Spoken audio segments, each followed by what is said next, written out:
This is a lovely show, and I think I can't quite believe no one's done this before, but having Impressionists on a panel show like that means that you can just, as you were saying, Donald Trump, Adele, you can just mix and match. We get through about 30 to 40 different. So there are two teams. You've got Deborah Stevenson there. Deborah Who's your other team? And Rory Bremner. Welcome, long overdue return to prime time for Rory. And it's just brilliant fun. It's the team behind I'm Sorry I Haven't a Clue on Radio 4. On radio, yeah. You know, so they are really good at silly games. Deborah's very good at Ruth. Oh, yes, she does Ruth very well. And John Colshard does a very good Eamonn. Yeah. In fact, they did us both together on here. Yeah, It's very good.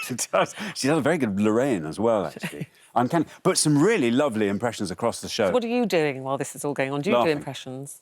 I do. Do you? The odd one. Oh, mainly of people who used to teach me at school there, so not, you know, it's a long time. There. I need to update them a little bit. But yeah, no, you know, if we come back, I'll maybe dust down a few. It's a different way of doing impressions, though, isn't it? It is really. I mean, in all seriousness, what used to happen on television with Impressionists is that you just have a sketch show, really. And, you know, lots of prosthetics. And, you know, if you know, Deborah does a wonderful Theresa May. If she's doing a Theresa May sketch, she comes on looking like Theresa May, and you've got a 4-minute sketch. Whereas this, she can just deliver a line. And watching somebody in front of your eyes... They're totally relying on their voice and the imitation then, aren't they? But also, because they inhabit them. I mean, it's a wonderful thing to watch somebody just...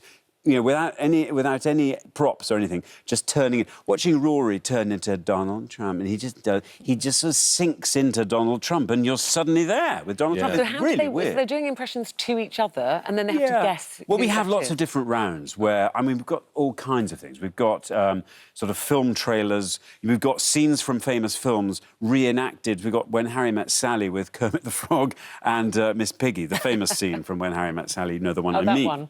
Hence why it's on at 10.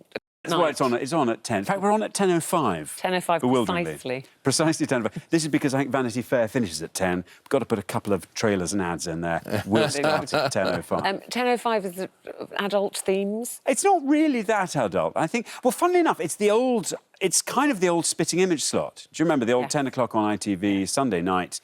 I think it fits the mood. That time on Sunday, you're ready for a bit of subversive. You mentioned people talking, people impersonating, but also they sing.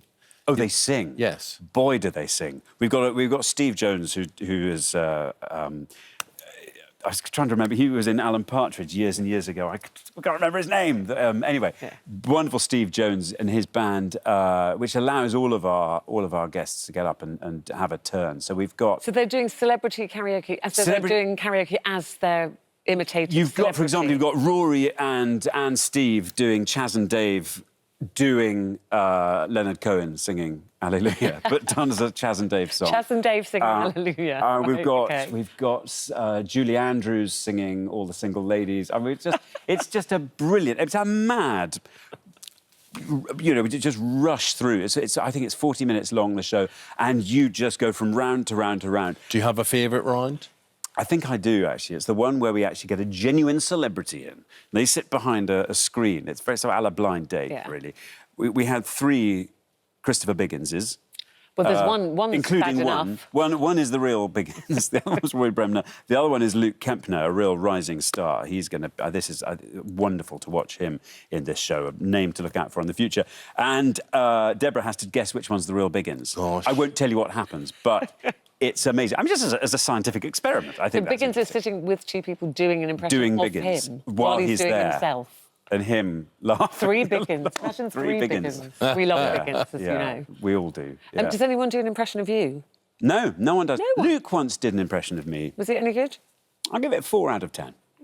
I don't think you know, he got some of the, you know, he knows my turn of phrase. Apparently I say thank you very much a lot. Well, that's very polite. I'm polite, you know, nicely brought up. Every time someone does an impression, thank you very much. Thank you very much. Thank you very much indeed. Lovely. Anyway, I didn't hear myself. Maybe you're not meant to, though. I wonder if you hear a good impression. But, you know, when somebody does an impression of you, it's very funny. It is. You know, when somebody gets you, because you don't realise. I mean, Joel Shaw does a very good one of you, doesn't he? And he pointed out that how you rub your knees. So he started doing this impression. Amy's going, why is he doing that? I don't do that. And then he realised he does it all the time. But that's the thing. You do watch somebody. Once somebody's inhabiting someone's skin, I mean, I've done a few impressions of my own. You start thinking of what they'd say. And you do kind of... And are these all British comics that people, impressionists that people would know? Have you got anybody? We've got a bit of international. Christina Bianca coming from the States, who's amazing. I mean, my goodness, she is a singing impressionist. Jess Robinson, another great singing, homegrown talent, great singing. And then we've got Alistair McGowan. And Ronnie. Jan Ravens, Ronnie Jan Ravens, John Culshaw. All our favourites. Oh, Lewis MacLeod, another, just fabulous impressionist. Loads of Anil Desai as well. Just a really lovely across the show. And do they win anything? Like, what's the... Kudos. Massive pats on the back. But it's just lovely to see. And it's a really good... It's just a really good vehicle for impressions. Was it your idea? I wish it were. No, it wasn't my idea. No. It was... Graham Garden is one of the big personalities behind it. John Naismith, also the producer of I'm Sorry I Haven't a Clue. Yeah. So they've really brought it. And you're hosting, like you do so brilliantly on Pointless, which runs and runs and runs and runs and runs. I know. We're back for another... We're recording, I think, our biggest ever lot next year. 2019 is going to be a bumper year of you do like 5 a day or something? 4 a day. 4 a day. Yeah, actually, they fly by. And by the end of it, I genuinely miss it. Yeah. When we stop, we come to the end of a run, and that's, we have an 8-month break. I find myself thinking, where is everyone?